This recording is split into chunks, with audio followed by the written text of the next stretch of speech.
You ever had that experience where, by some stroke of luck, you get access into a room or an event or an experience that otherwise you wouldn't have the credentials or opportunity or cachet to get into? I'll never forget when my oldest son Noah turned 12, a little over 8 years ago. I took him on a rite of passage trip. We went to see his favorite, my favorite football team as well, the Denver Broncos. They were playing in Indianapolis, and my friend is the chaplain of the Colts, the NFL team in Indianapolis. So he got us amazing seats. We saw the game. It was so fun. And then after, we're walking out, and he said, hey, the team's all gone for the next 3 or 4 days. The place is empty. Do you want to go see the locker room? So we went into the locker room and saw where everyone was, and Noah was like holding up this size 15 shoe from this 340-pound lineman next to his head. And it was pretty cool. We saw where they have their whiteboard, all their X's and O's. And then we're walking out, and we passed the practice field. It's like a closed indoor facility. And my friend said, oh, the lights are on. That's weird. He tries the door, and it's open. He's like, oh, do you guys want to go in?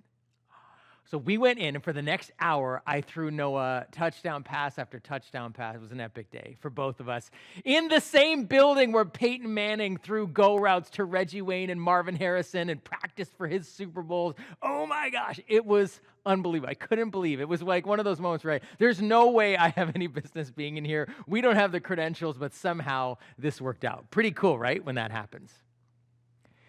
But have you ever had the experience where you're in a room that you're supposed to be in, but people are acting like you shouldn't be? Or they're just kind of ignoring you? Or they don't think that you have the credentials to be there? I remember going to a conference a number of years ago that was being hosted by some people that I listened to on podcasts, and I was so excited to be there, and I was going to meet a bunch of other pastors or whatever.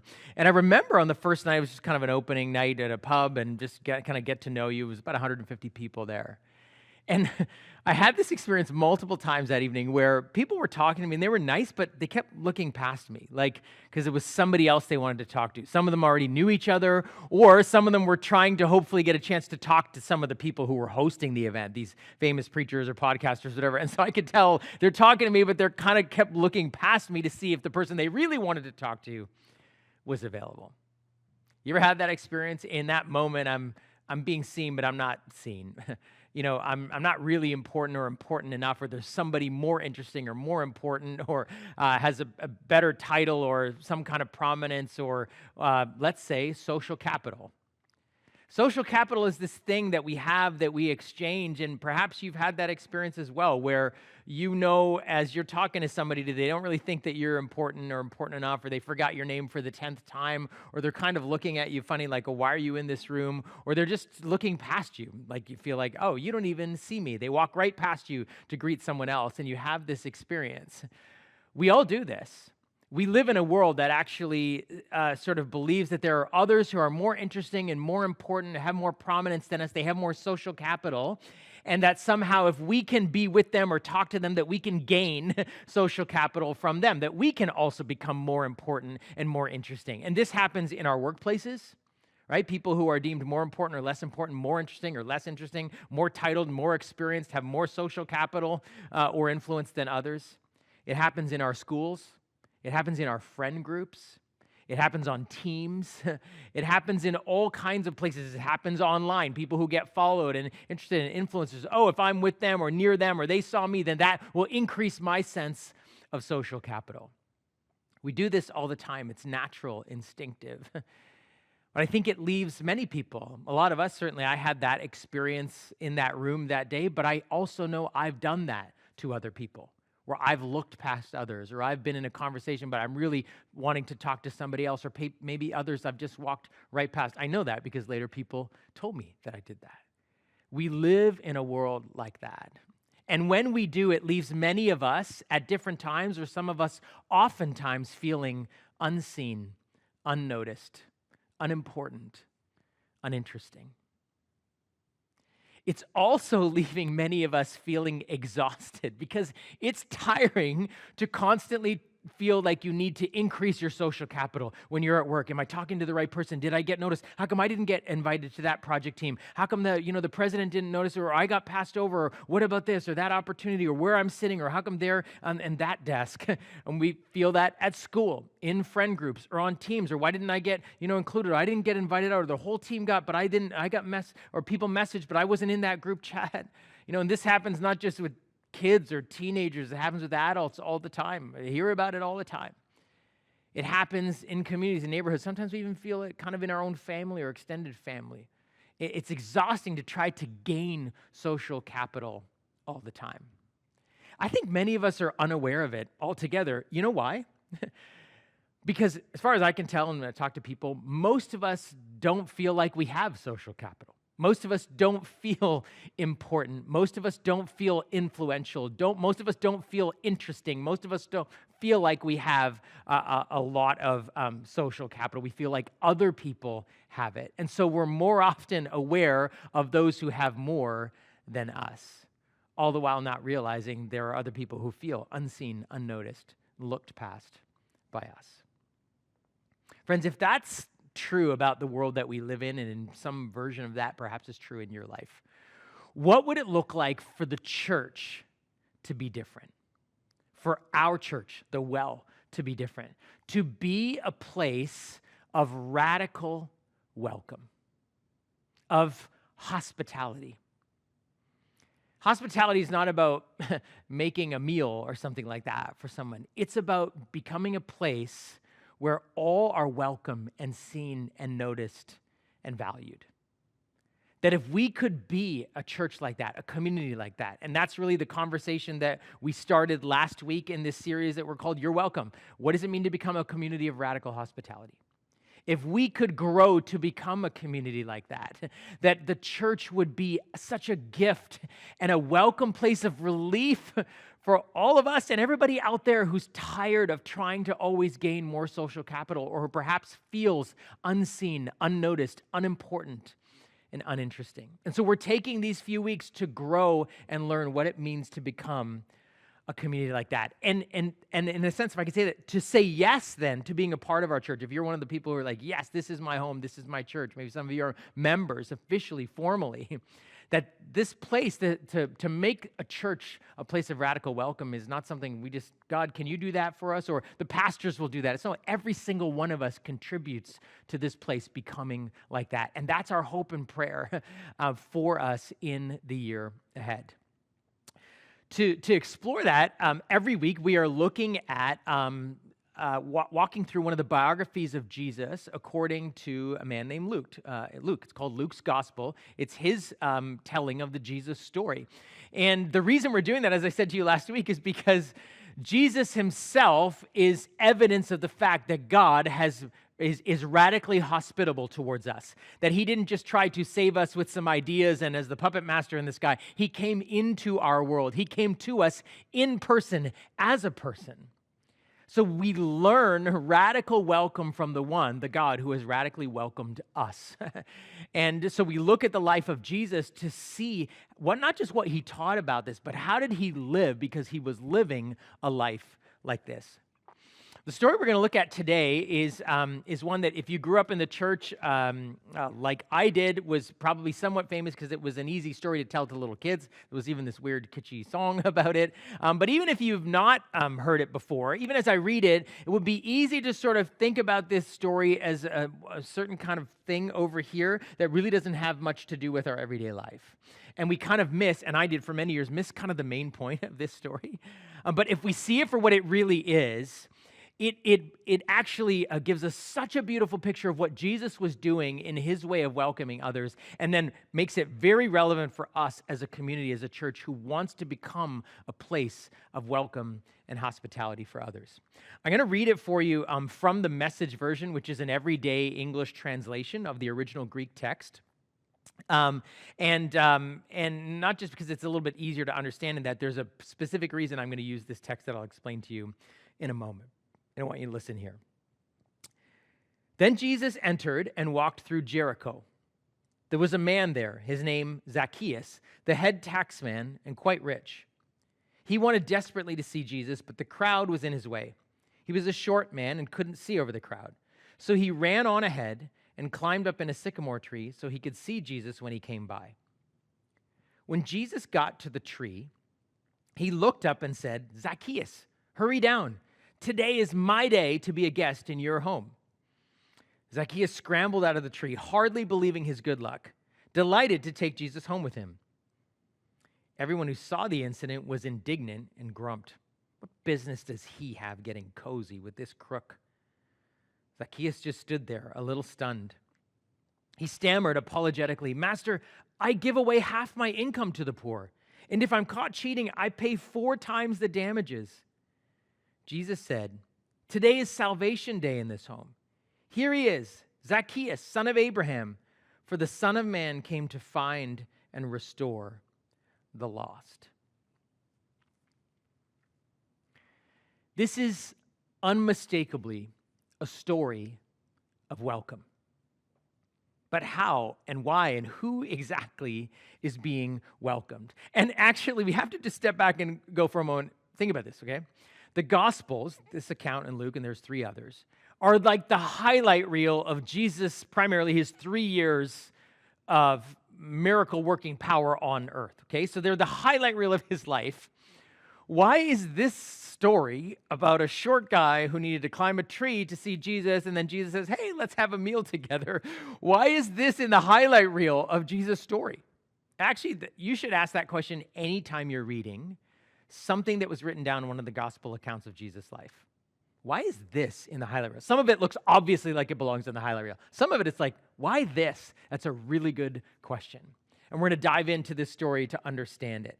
First of all, to get this story, I want to talk about one really important word, and then talk about how for years I misread this text, and reading it differently as we're going to read today will just not only blow your mind, but go, oh, that's what Jesus was doing.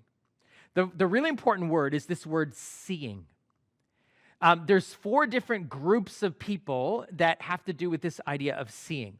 The first one is Zacchaeus wants to see Jesus, like literally wants to see him. And we get this. It's like, oh, a famous person is coming to town, or the closer you want to get to a stage in a concert. Why? It's not so you can hear better. It's so you can see up close. That's what's going on. Zacchaeus is like, well, this guy Jesus, he has a lot of social capital. He has a lot of importance. He seems to be pretty famous, and people are really interested in this guy. Curious. I want to see. But he can't see, but he figures, okay, I'll climb this tree. I just need to get a glimpse of him. That's all. I just want to literally see him. So that's Zacchaeus.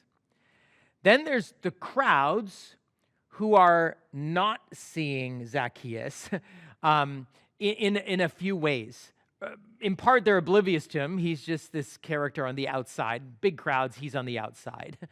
But also there's some hint in the text that they didn't want him to see Jesus. Like they were keeping him out. The word that says he was too short, so he needed to climb a tree, which obviously does mean he was short in some way, but there's a double meaning. The word in Greek is mikros, small.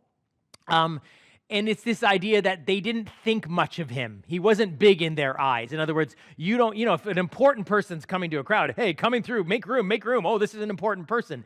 Well, this wasn't an important person to make room for. This is someone who just goes, no, we don't need to see. So it wasn't just his physical stature. It may have also been, because we find out later, the crowd had a very good idea of who he was.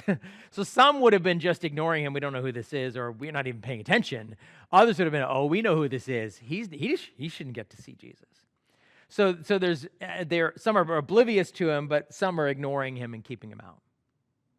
There's a third person who sees in this story. It's Jesus. And he sees Zacchaeus not like Zacchaeus sees it. Zacchaeus just wants to literally see him with his eyes. Oh, got a glimpse of, I saw that guy Jesus today. He can tell his kids. Jesus sees him as in he notices him, as in he prioritizes him. He goes over to the tree and looks up and begins to talk to him. He really sees him. And again, think about this, okay? What you may not realize, but you would if you read the chapters around this chapter, Jesus is on his way to Jerusalem. Jerusalem is the place where Jesus is going to do his most important work. He will be crucified. He's already knowing this at this point. He's been telling his disciples, I'm going to be crucified, but I will be raised to life, right? He's going to kind of judge the temple and the religious system as obsolete, as corrupt, as not needed anymore. He's going to make some of his most important speeches and do the work that now for 2,000 years we've been saying, that's amazing what Jesus did, his death and resurrection and his ending religion all together. This was all going to happen. Take the high point in Jerusalem, and he's on his way to Jerusalem and on his way to do this really important thing, which if there was anybody in the world who's like, I'm a pretty important person, guys, I'm busy.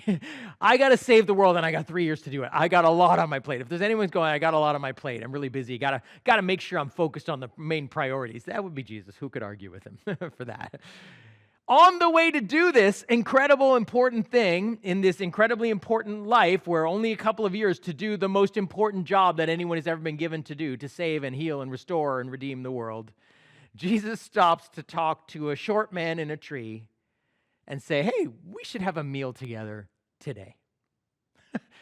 Jesus clearly thinks it's a priority to see and notice and have a meal with this person. And the meal is very significant because in the ancient culture, and even still somewhat today, although in our world of drive-thrus and cup holders, we don't get this, to have a meal with someone was to welcome them. And this isn't rude Jesus inviting himself over to someone, hey, I'm coming over to your house. You want to make me a meal? No, Jesus is actually welcoming Zacchaeus by saying, I'd like to have a meal with you. This a meal was a way of saying we are friends. Or sometimes we are brothers, like we are kin, we're family, and we are close. We're the same kind of people. You ate with people who were similar to you, same social status, same amount of social capital. Or if you invited somebody over who had more social capital than you, and they said yes, it was going to make your social capital go up, right? Oh, I'm going to gain. It's like if you had a famous person or your favorite singer or athlete over to your home. Oh, that would make you feel more important, right? And others would think you're more important. So that's what's happening in this meal thing. And then for Zacchaeus to welcome Jesus, to say, yes, please, I'll host you, is the same thing. So Jesus is seeing him in a way of, I notice you, I care about you, I value, I'm prioritizing you in my mission to save the world. There were very few people that Jesus did this with. And there's all crowds, and I'm sure there were many other people in the crowd that Jesus could have had a meal with, but somehow he sees Zacchaeus and wants to eat with him. What's that about? We're going to find out in a moment. Because this is the fourth group that's meant to see. That's us, Luke's readers. In fact, some of your translations, the beginning of this story starts with the word look or behold. And actually, if you look to the Greek word is kai, which some places means and, but it's the beginning of the story. And it's like, look, behold, pay attention, something significant is about to happen. Don't think this is just a little story about a man and a tree and a nice meal. We are invited to see, well, what exactly is Luke telling us to see? He wants us to see Jesus taking the time to notice, prioritize, and value someone that others had looked past. Jesus taking the time to see, notice, value, and prioritize someone that all the other people had looked past. And they hadn't just looked past him, ignored him, been oblivious to him. Some had actually looked down on him. And we know this because when Jesus says, oh, we should have a meal together, the crowd's like, no, Jesus, this is bad. Don't do this. Luke tells us that this man was a wealthy head tax collector. What that meant was most people would not have seen him as important or valuable. In fact, they would have judged him as kind of like the wealthy people would not have seen him as equal to them because they would have gotten their wealth by inheriting wealth from prominent, well-regarded, high pedigree antecedents, like relatives. Passed down wealth, inherited wealth. They would have been seen the good family name. This guy got his wealth by collecting taxes for the evil empire, for Rome. So the wealthy people wouldn't have considered him like them. The average person would have hated him because he, like I said, he worked for the evil empire, collecting taxes from them. And the religious people would have labeled him as a sinner. Oh, this is someone God despises. God is displeased with you. You're a sinner. And we know that because literally they quote it. And basically what they're saying is, in verse 7, how could this man, Jesus, eat dinner with that man? How could this? And they're kind of saying, now they already have a very low opinion of Zacchaeus, and now their opinion of Jesus is lowering. They're like, Jesus, you have social capital, but bro, it's going down if you're going to eat with this man. They're kind of slagging them both. How could this man eat dinner with this man? Jesus, you're going to lose social capital. You're going to lose importance, respect, honor by sharing a meal or a table, or even the fact that you're talking to this guy right now. This is bad. Here's what I used to think happened next, okay? And actually, some of our translations sort of mislead us in this. Some of them, not all of them. I used to think what happened next was Jesus has a meal with this sinner to show everybody that he welcomes bad people. And then in this meal, they have this conversation, and Zacchaeus has a change of heart, and he comes out and he says, oh, I've been all wrong. I know now because of Jesus. I repent. I'm going to give away half of what I've earned, and if I cheat anyone again, I'll pay them back 4 times. And in fact, some of the translations use a future tense word, I'm going to, I will. But here's the thing, they don't have a meal yet. They're still within earshot of the crowd. They're still at the tree. They haven't gone to Zacchaeus' house and had a meal. The crowd can hear them talking, right? And Jesus actually says nothing to him other than, I want to have a meal at your house. It's Zacchaeus who comes out and says, in the present tense, and that's why I use this message translation, Lord, I give away half of what I earn to the poor. I already do this now. And if I ever cheat anyone, and some of the translations would say like either cheating or over collecting more than he should, I pay back 4 times. Like if I make an error or even if I do something I shouldn't, I fix it right away 4 times over. Lord, I'm doing that right now. This is who I already am. He's saying, Lord, I'm not the sinner that they're saying I am. I'm not, like, they've judged me and they're wrong about me. And that's why Jesus says, hey, truly, and he says it to everyone. Again, they're still at the tree. They're not in the house. The crowd can hear. The crowd's not in the house having this meal with them.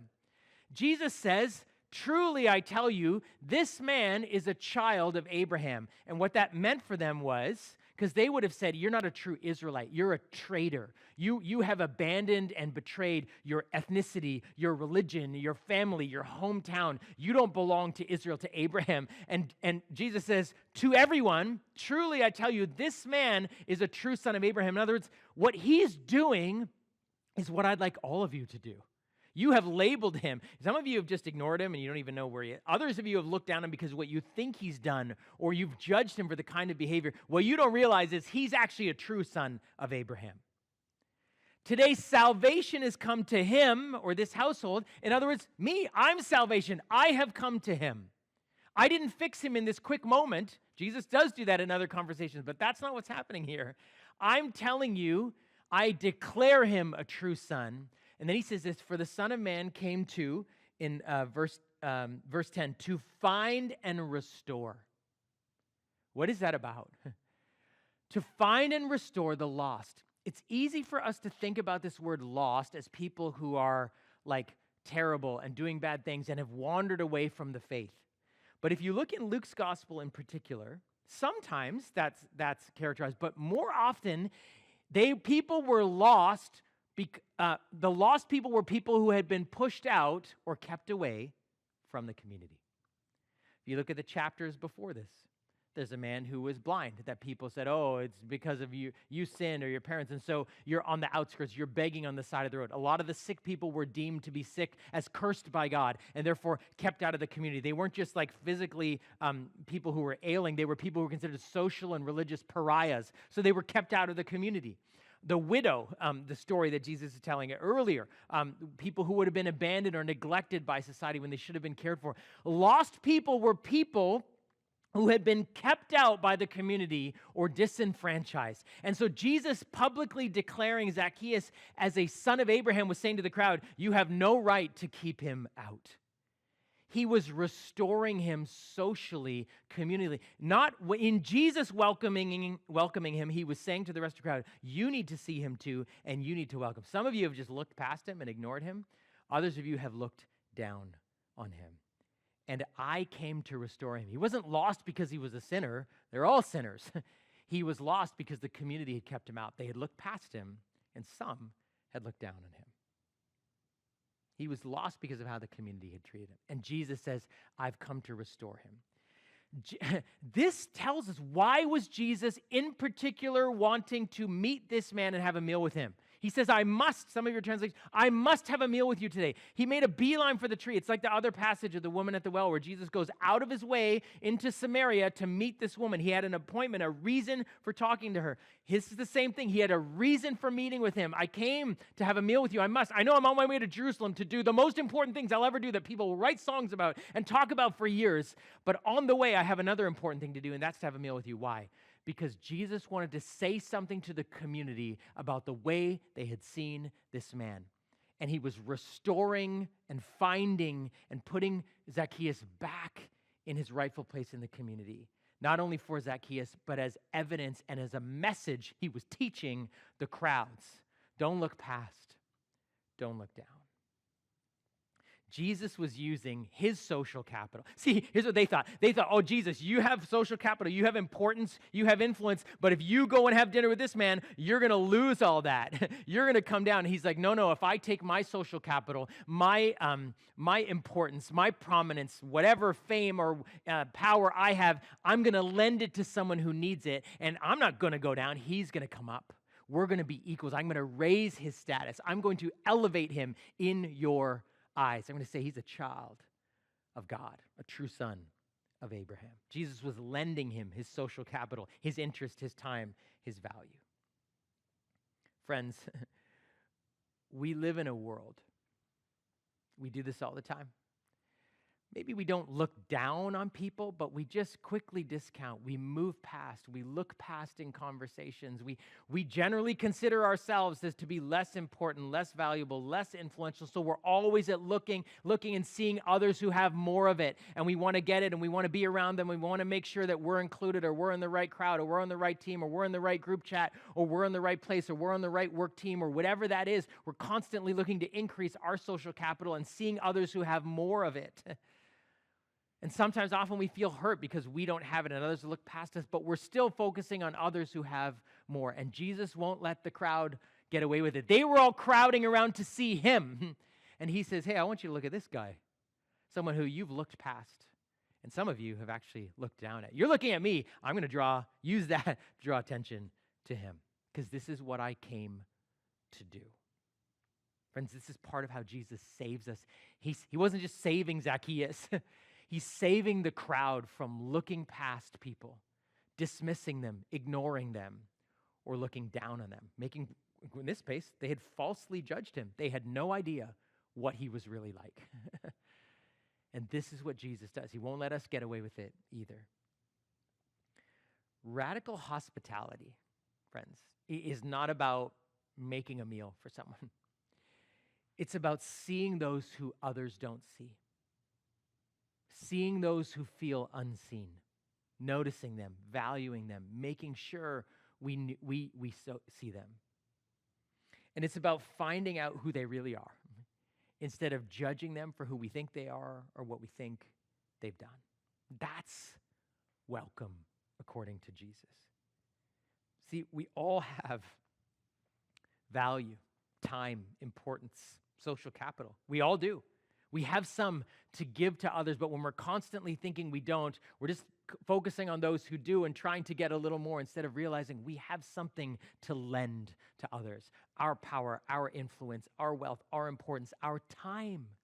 This is what Jesus was, the most valuable thing Jesus had, don't you think, was his time on his way to Jerusalem, and he lends it generously to this man. So let me just bring this home for us. For me, as I've wrestled with this as well in writing this message.